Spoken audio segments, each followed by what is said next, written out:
If you've ever bought a standard grocery store papaya, you probably expected a burst of tropical sweetness, only to bite into something mild, watery, and ultimately disappointing. That single generic fruit represents only a fraction of the species. Globally, there are 12 distinct genetically diverse commercial cultivars in active circulation. Grabbing whatever's on sale without understanding these differences carries real financial risk, especially considering some specialty varieties easily cost over $10 a piece. The culinary risk is just as high.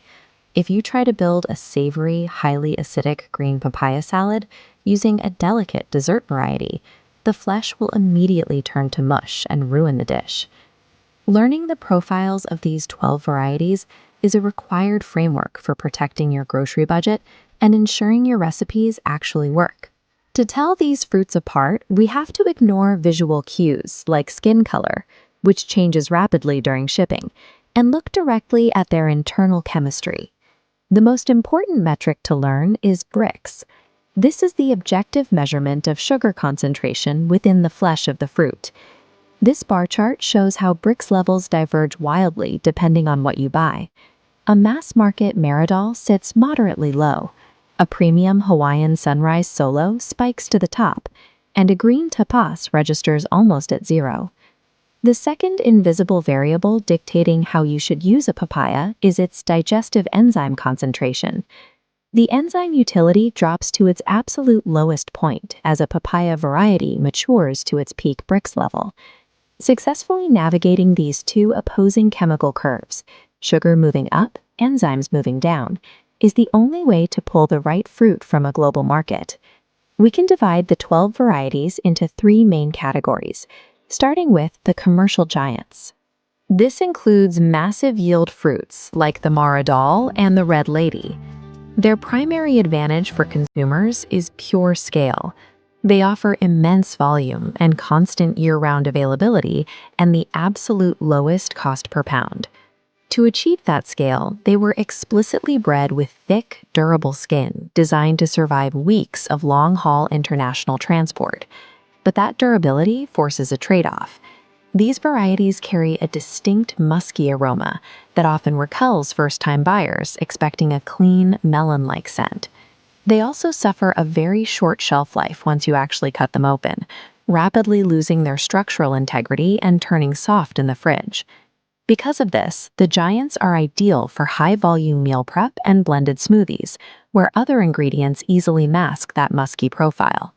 You make a strict compromise with this category, trading premium flavor and aroma for unmatched economic accessibility. If you want better flavor, you have to look at the premium tier, dominated by the solo varieties engineered in Hawaii, like the Sunrise and the Waimanalo. These require a much higher financial input. They demand a 2 to 3 times price premium over the giants, and you usually have to source them from specialty grocers or direct shipping services. This quadrant chart maps Brix level against firmness, showing exactly what you pay for. Solo varieties sit in the absolute top right quadrant, delivering maxed-out sweetness with zero musky odor. They share a physical hallmark: much smaller, single-serving fruits with dense, floral flesh.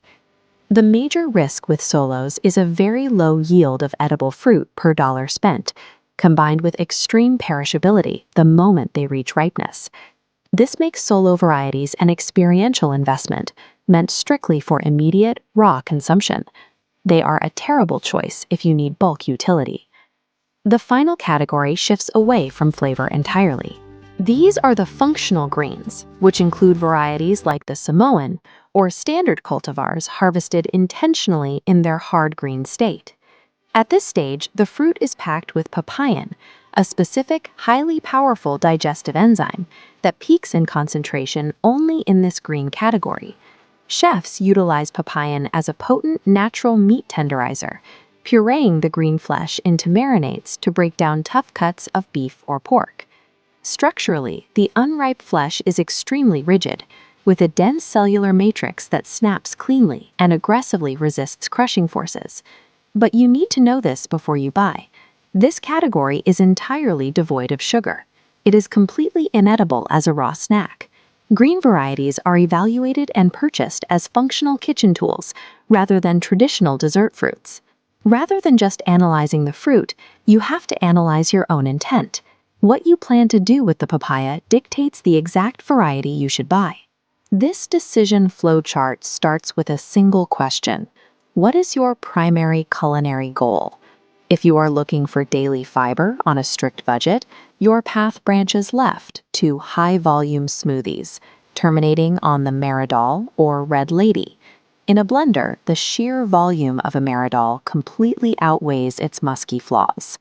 If you are a flavor purist refusing to compromise on sweetness, your path branches center, terminating on the premium Hawaiian Solos.